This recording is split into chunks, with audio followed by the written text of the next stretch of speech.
To defy Adolf Hitler and the Nazis within Germany and the occupied countries was incredibly dangerous.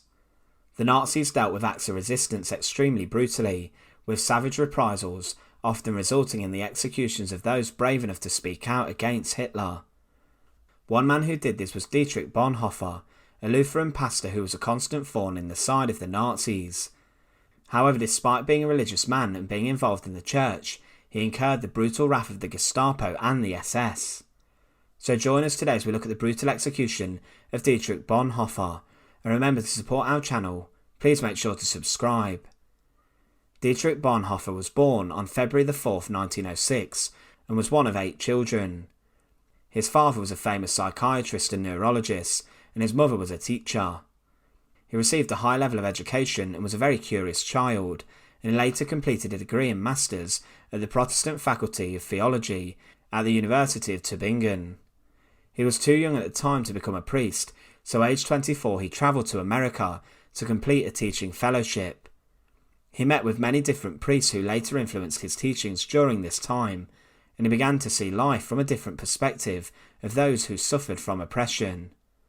Whilst in America he learned to drive, and he even drove to Mexico to visit. However, in 1931 he returned to Germany. As a man with a great reputation, he became a lecturer of theology at the prestigious University of Berlin. He was a recognised figure in the Protestant Church across Europe, and during his time at the university, he transitioned from being a theologian who studied the intellectual part of Christianity to becoming a devout man of faith. At the age of 25, he was then ordained to become a priest. However, when the Nazis rose to power in January 1933, his career as a priest and academic was greatly affected.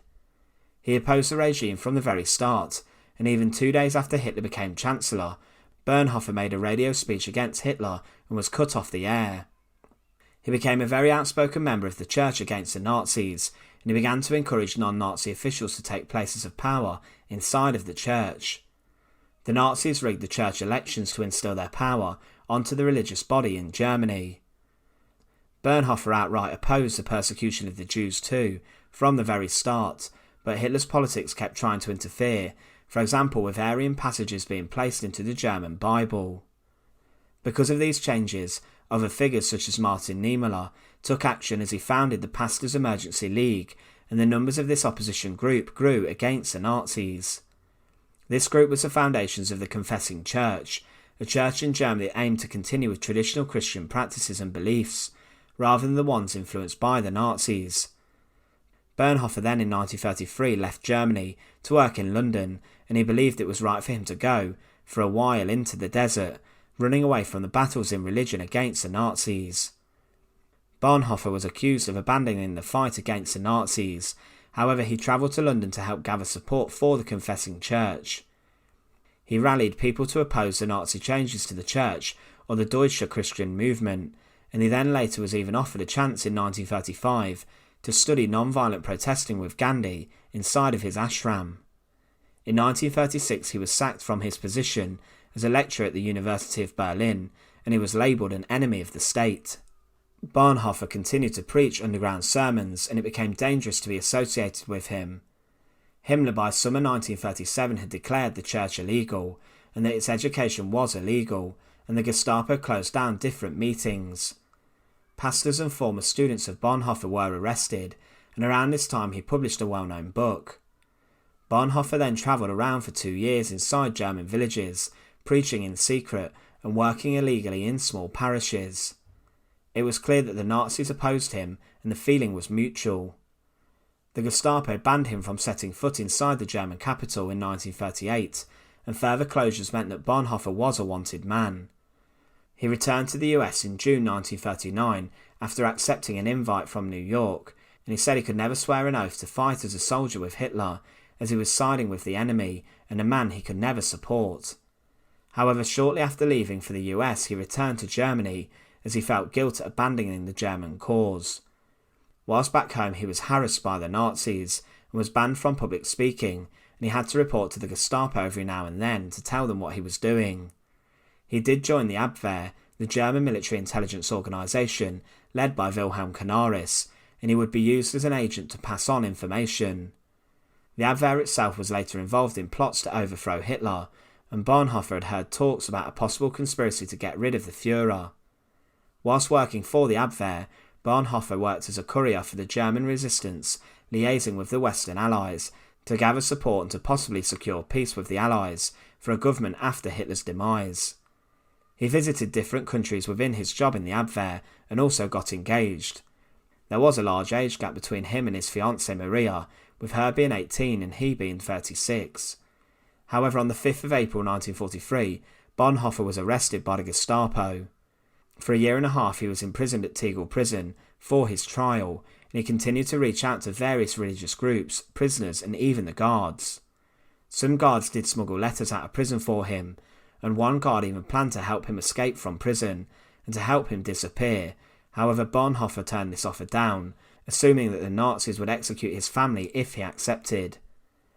The July 20th plot of 1944 ultimately caused the downfall of many German citizens, including Dietrich Bonhoeffer. The Stauffenberg Plot, as it is also known, was where Klaus von Stauffenberg tried to assassinate Hitler by leaving a bomb inside his wolf's lair, Hitler's headquarters at Rastenburg. Despite the bomb going off and injuring the Führer, the blast did not kill him, and quickly many of the plotters were rounded up, and it was clear that the Abwehr was involved. In September 1944, a number of secret Abwehr documents were found which implicated the group, and Bonhoeffer was also lumped in with the conspirators. He was taken to a detention centre of a house prison in the Reich Security Main Office, the Gestapo's personal high-security prison. In February 1945, he was then moved to Buchenwald concentration camp before being moved to then Flossenburg concentration camp. However, one of the largest nails in the coffin for the conspirators who had not already been executed was the discovery of Chief of the Abwehr Wilhelm Canaris' diaries. In these it was clear that the Abwehr was involved in the failed plot, and Hitler sought brutal reprisals on those involved. Bonhoeffer was taken from a service he was conducting, and he told an English prisoner to remember him to the Bishop of Chichester if the prisoner ever returned home, and Bonhoeffer ominously stated, "This is the end, for me the beginning of life." On the 8th of April 1945, Dietrich Bonhoeffer was sentenced to death by an SS judge without any witnesses or defence inside Flossenburg concentration camp. He was one of 6 high-profile conspirators who were executed together: Admiral Wilhelm Canaris, the chief of the Abwehr, General Hans Oster, who was Canaris' deputy, military jurist General Karl Sack, General Friedrich von Rabenau, businessman Theodor Stunk, and resistance fighter Ludwig Gera. On the 9th of April 1945, a day after the trial was conducted, the condemned, including Bonhoeffer, were led out of their cells at Flossenburg and taken to their place of execution. This occurred inside the execution yard. However, the prisoners faced a humiliating ordeal. They were stripped of all of their clothes by the Nazi guards and were forced to march naked to the gallows which had been created. A friend of Bonhoeffer's who allegedly saw the execution wrote, "I saw Pastor Bonhoeffer kneeling on the floor praying to God. I was most deeply moved by the way this lovable man prayed, so devout and so certain that God heard his prayer." At the place of execution, he again said a short prayer and then climbed the few steps to the gallows, brave and composed. His death ensued after a few seconds.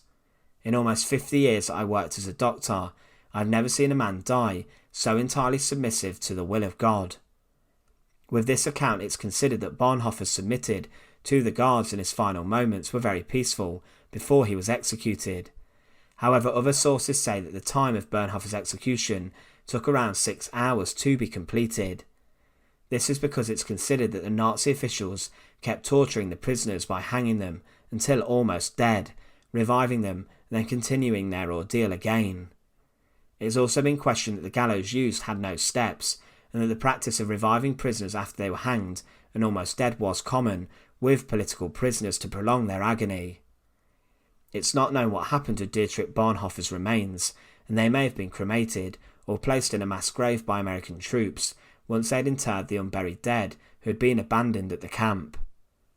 Today, Dietrich Bonhoeffer is remembered for being a religious man who defied the evils of the Third Reich and stood up for the church he believed was true, sacred and right.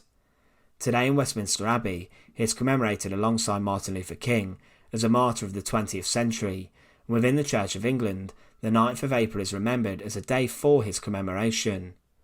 He's seen as a man who died for his beliefs and believed that the Nazis and Adolf Hitler were wrong for Germany. His defiance and strength to stand up for his beliefs today are incredibly admirable, and is seen as a heroic resistor and a stoic opponent of the Third Reich. Once again, thanks for watching. To support our channel, please make sure to subscribe, and once again, thank you so much for watching.